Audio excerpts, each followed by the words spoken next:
Hello, welcome to another episode of To the Point, sponsored graciously by the American Acupuncture Council. I'm very pleased to say that my guest will be Peter Deadman again to continue the conversation we're having about his second book. You all know him as one of the main authors of A Manual of Acupuncture, an incomparable book, but also you should check out his book, Live Well, Live Long, Teachings from the Chinese Nourishment of Life Tradition. And that's what we're going to talk about today is yangsheng, especially how it interacts or interfaces with the mind and emotions. So Peter, can you tell us about that? Why does yangsheng really start with the mind and the emotions? Yeah. Hi, everybody. Well, I think there are a number of reasons. I think, first of all, we all know how difficult it is. We have knowledge about the kind of things we should do in our lives to be well and the kind of things we should avoid that harm ourselves, but it's really difficult to do. Mm-hmm. The problem that's really difficult, the reason it's really difficult to do is we need to have some level of emotional and mental integration if we really want to look after ourselves. So we could say really the first step is to learn to work with our mind and emotions, to cultivate them, and to reach a point where we love ourselves enough to take care of ourselves. That's one of the reasons. I think the other reason, it's a big topic, I could say a lot, but the other reason I think is that however much we look after ourselves, however carefully we eat, however beautifully we breathe and exercise and everything else, we are going to get old. We are going to face the prospect of death. And it's only through cultivating wisdom that we can really embrace all the changes in life in a way that is not fearful and is welcoming. So those are the main reasons, I would say. Good. And the food and everything else just turns to poison if we're in a negative state of mind. I think anger just... Yeah, absolutely. So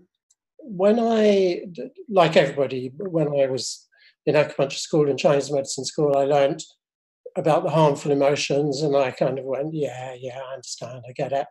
But I didn't really, until I was researching for this book, I didn't really deeply realize how harmful or how great the harmful effects of unregulated emotion are. I mean, anger, for example, destroys human health. You know, anger is a major contributor to strokes, to cardiovascular disease, to lung disease, and all kinds of things.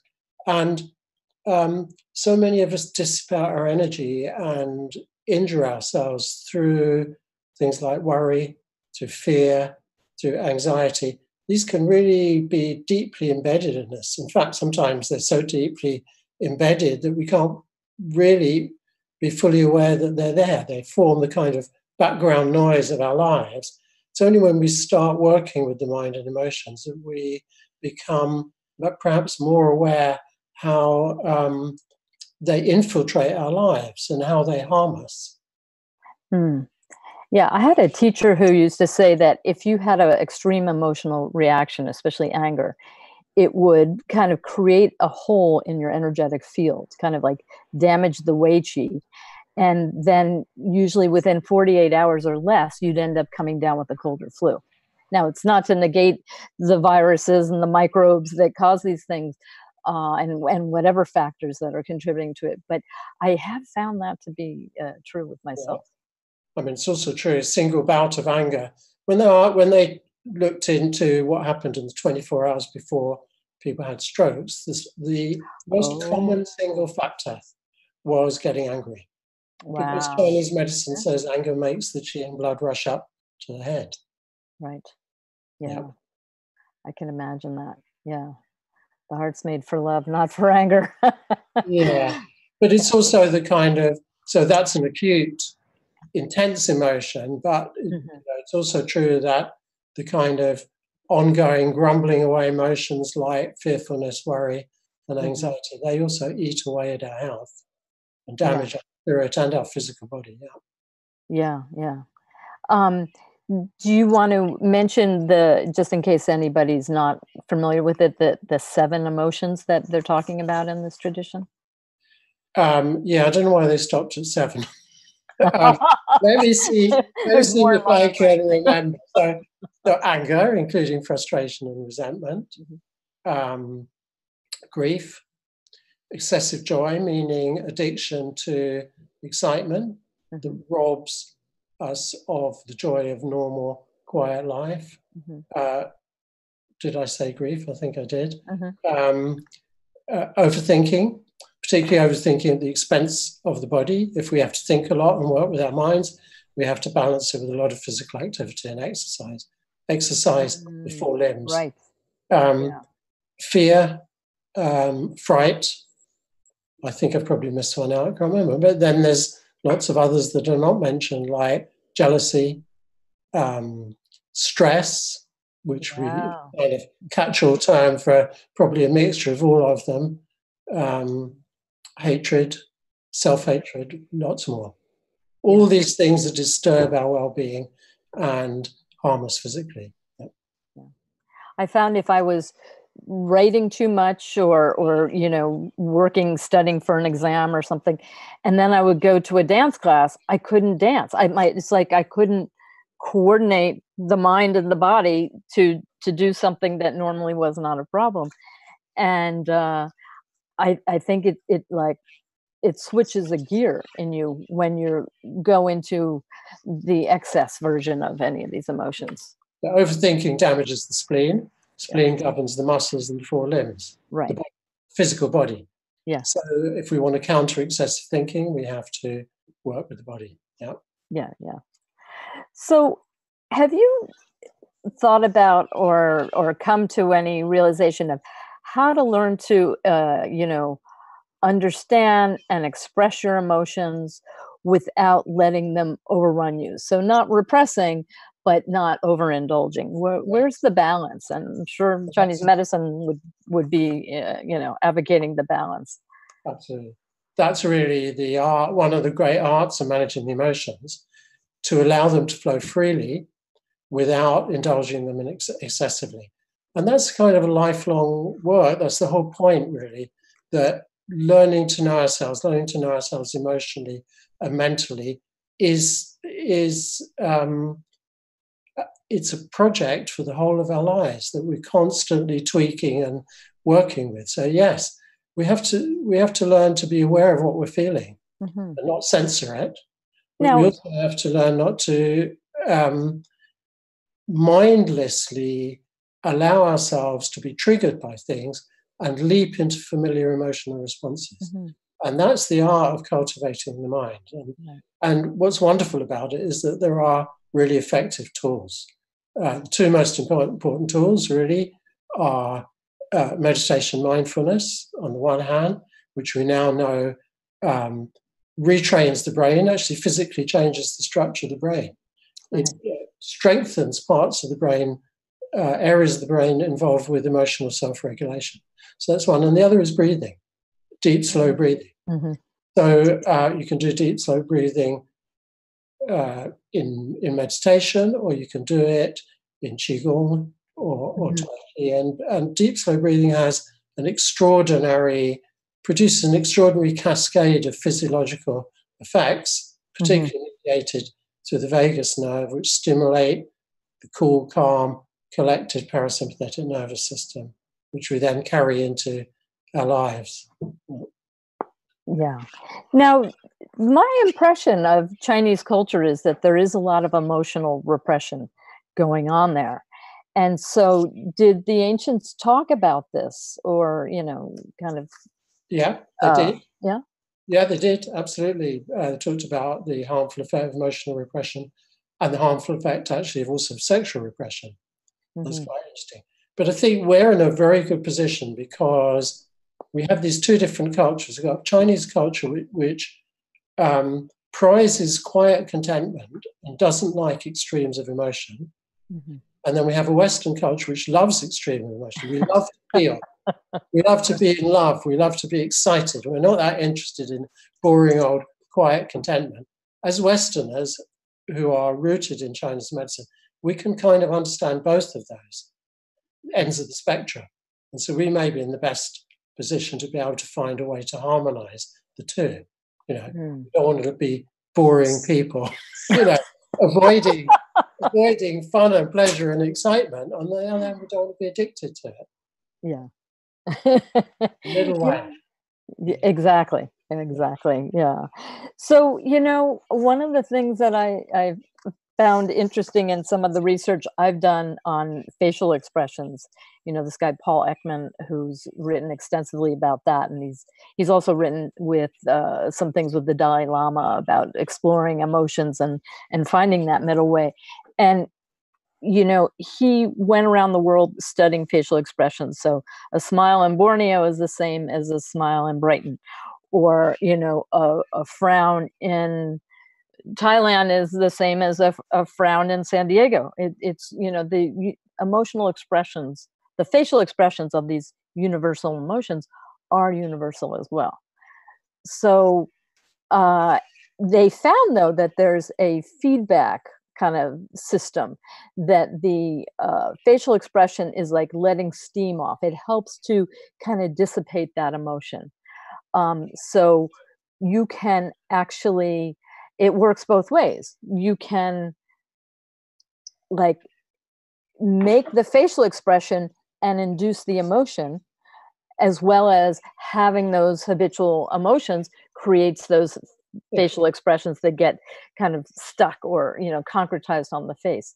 That's why we often advise to have a quiet smile when we meditate, because the smile induces the feelings we associate with the smile.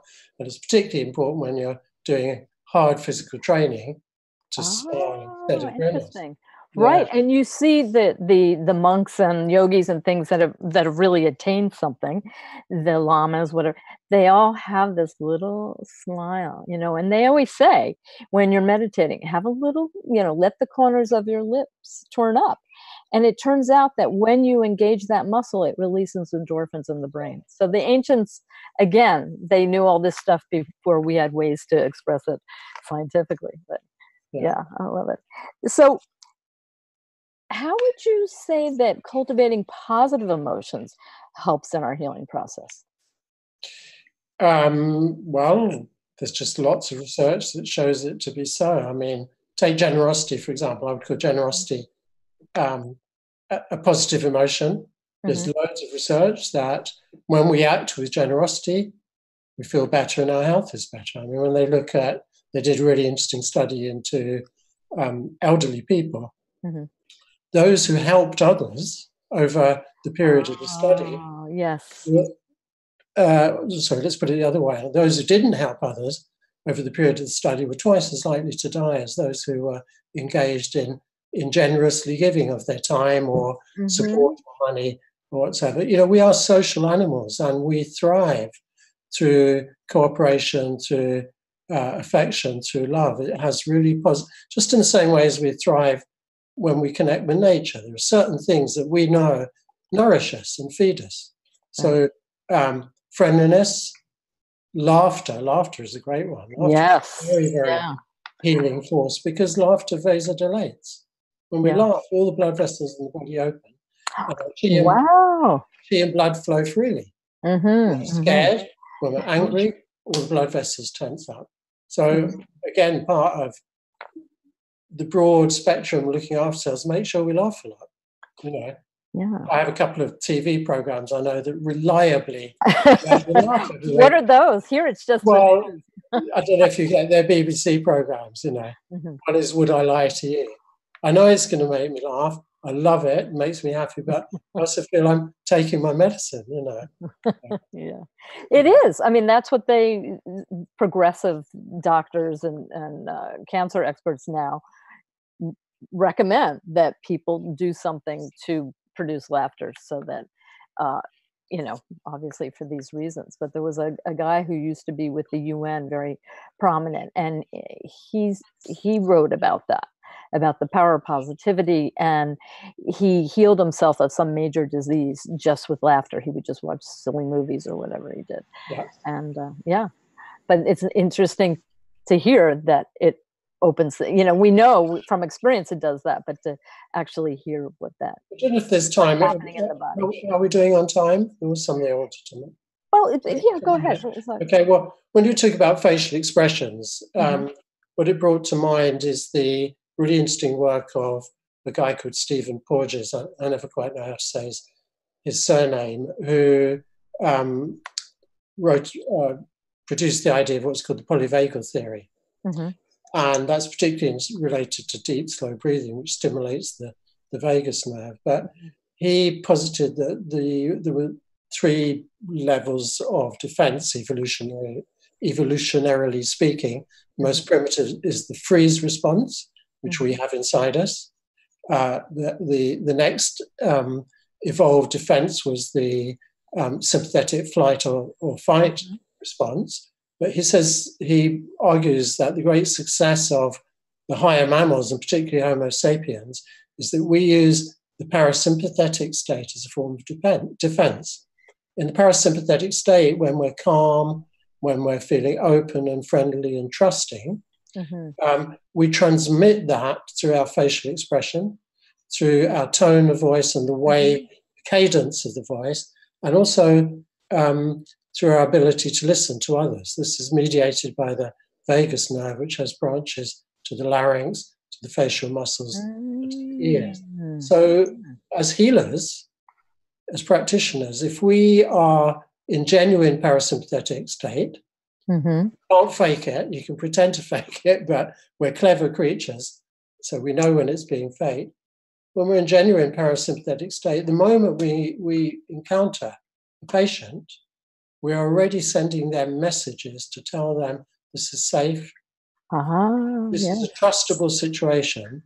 And people who are locked in to varying degrees to sympathetic state can be given encouragement to relax and soften into parasympathetic state they may not otherwise be able to do. So I thought that was connected with your facial. Yes, very much. Yeah, it's true, because if you're going down the street and you're looking for who can I ask for directions, some people, if they have a scowl on their face, you're not going to want to go near them, and then your energy and your countenance, your patients are going to pick up on that, and they're going to know whether or not they will feel safe or they will gain confidence. Even on the phone, even when they call you. But that means that if you want to have that extra healing edge, most of us have to practice something that cultivates that state, something meditative, something mindful, something, like slow movement. Yoga, could be Tai Chi, could be Qigong. That's the whole idea really in the Chinese tradition of the doctor. Is a doctor is someone who cultivates themselves to better be able to heal. Right. Yeah. Years ago, I was doing a workshop with Mazen, and there were several people there that were, well-versed in Chinese language, and I was asking them for a translator for some things from China. And this guy said, well, shame on you, you should learn the language. And I said, well, the intellectual in me would love to, but my time is limited, and I think my patients will benefit more if I do things to cultivate my qi. Couldn't argue with that. Yeah. So, Peter, where can people get your book? I'm sure it's everywhere, but can you give some ideas, especially for the US? Yeah, it's available on Amazon. It's available as an iBook as well for iPhones and things. The usual places: Red Wing Books, Eastern Press. I guess hopefully quite a few bookstores. Yeah, it's written for a wide audience. I really feel passionate about the subject, and it's really the fruit of my whole career. Actually, this book, 50 years involved in this world, what I've learned and what I've studied, and I wanted to write it for everybody. So it's as much for practitioners of Chinese medicine, other health practitioners, and for the general public. So I really encourage practitioners. I know I sound like I'm selling it, but I can assure you this is not, this book is not a big money maker for me. It's more a passion for it. I encourage people to make it available in their clinics, at least as reading material, if not something to sell to patients or advise patients to buy. Because, you know, it's absolutely packed full of of great traditional Chinese wisdom about how to handle this weird human life and this weird human body we have. Right. And it's our responsibility and even your legacy to, you know, educate people as much as possible in a more lasting way. Yeah. Yeah. Oh, well, thanks so much. And your website is peterdeadman.co.uk? Correct. Any place else they should find you? Oh, that's a good question. Oh yeah, on YouTube. Yeah, I've got my own YouTube channel, Peter Space Deadman. So lots of videos, mostly about this subject. Oh, great. And for people who love music, I've got playlists on Spotify. So part-time DJ. So yeah. Oh, that's great. Oh, okay. Well, we're going to have you back again in April or in March to continue this conversation. Right. But I do want to, again, thank the American Acupuncture Council and say that next week we're going to have two new hosts, Moshe Heller and Stephen Cowan, talking about pediatrics. So that's going to be very exciting. And hope to see you all again soon. All right. Bye now.